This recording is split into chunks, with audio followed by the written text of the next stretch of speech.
Барлықтарыңа сәлем достар, менің есімім Азамат Хандәулетұлы, жалпы медицина факультетінің студенті боламын. Бүгінгі лекциямыздың тақырыбы несеп ағар, латынша уретер. Несеп ағар адам организміндегі жұп мүше, яғни оның ұзындығы 30-35 сантиметрді құрайды, ал ені 4-8 миллиметрді.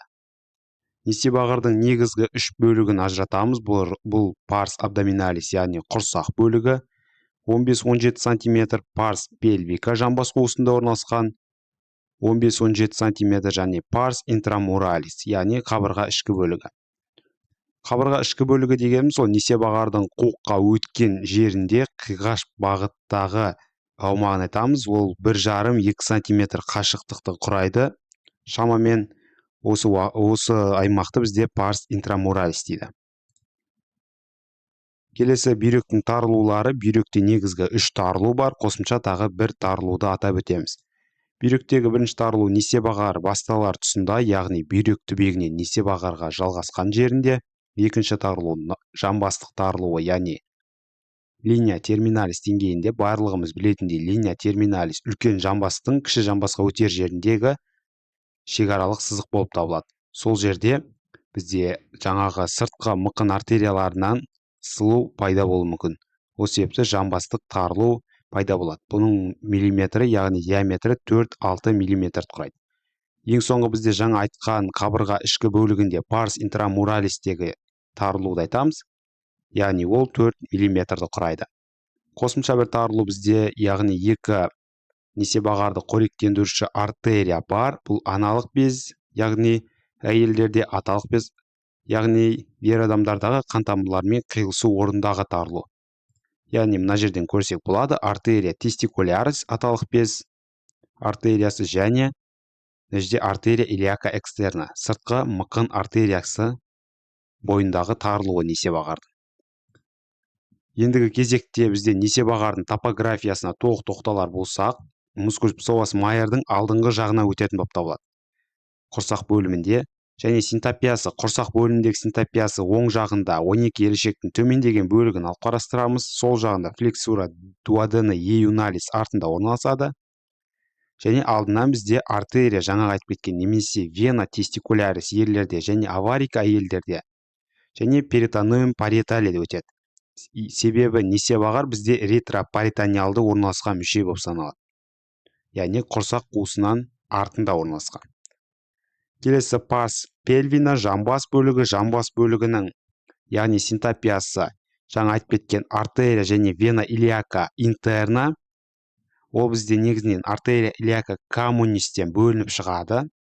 Сөйтіп артерия илиака интерна және экстерна береді. Көріп тұрсақ, мынау интерна және экстерна. Дәл осы интернаның несеп ағар алды жағымен өтеді.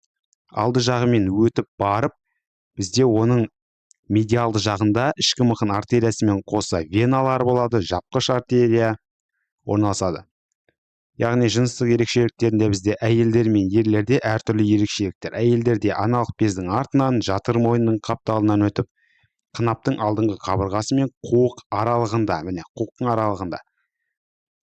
Ал ерлерде мына суреттегідей шәует шығаратын түтік, міне дуктус деференстің несеп ағар қиып өтеді. Осыны қиып өту арқылы шәует көпіршігінің үстінен қуыққа келеді. Сөйтіп, жаңағы қабырға ішкі парс интрамуралис арқылы қуыққа енеді. Яғни 1,5-2 сантиметр құрайды. Келесі несеп ағардың қанмен қамтамасыз етілуі өте оңай, яғни бұл жаңағы қолқа, құрсақ қолқасынан тікелей шығатын артерия реналис, немесе артерия тестикулярис, артерия аварика арқылы өтеді. Сонымен қоса бұның ортаңғы бөлігі жаңа айтып кеткен артерия илиака коммунистен, артерия илиака интернадан, артерия илиака экстерна бізде бермейді. Және ең төменгі бөлігін көріп отырғанымыздай аст жағында артерия ректалис медиа эт инфериор береді. Жаңағы тік ішектің ортаңғы және төменгі артериялар береді десек болады. Сонымен қоса бізде несеп ағарда білу керек ең қажетті ол лимфа және жүйкеленулері. Лимфасына келетін болсақ, несеп ағар бел лимфа түйіндері арқылы және ішкі мықын лимфа түйіндері арқылы, яғни ноди лимфатики лумбалис және ноди лимфатики илиаки интерни арқылы. Ал жүйкеленуі негізінен жоғарғы бөліктері нервус вагус арқылы, сол нервус вагустың плексус реналис деген тармағымен. Ал несебағардың төменгі бөліктері көбіне жамбас ішкі нервінен тармақталатын плексус пельвикус, сол арқылы жүйкеленеді. Тағы бір айтатын нәрсе, несебағардың өзінің гистологиялық тұрғыдан алатын болсақ, үш қабырғасын алып қарастырамыз, яғни туника мукоза шышты қабаты, бұл яғни үш бөлігінде де бар, құрсақ, жамбас, қабырға ішкі. Туника мускулярис бізде әртүрлі орналасқан, жоғарғы бөлігінде несебағардың 3/2 бөлігі міне. Ал мына жерден 3/2 бөлігі циркулярлық ішкі жағы, ал сырты бойлық қабат болады. Бұл шөттердің орналасуы. Ал төменгі мына айтып кеткен 3/1 қабаты бізде ішкі және сырты бойлық, ал ортаңғысы циркулярлы бағытта, яғни дөңгелек бағытта орналасады. Ал ең сыртынан бізде туника адвентица, сыртқы дәнекер тінді қабық, одан кейін барып париеталды жаңағы іш пердені айтып кетсек болады. Себебі ол жаңа айтып кеткен ретропаритониалды кеңістікте орналасқан мүше. Лекцияны тыңдағандарыңызға рахмет.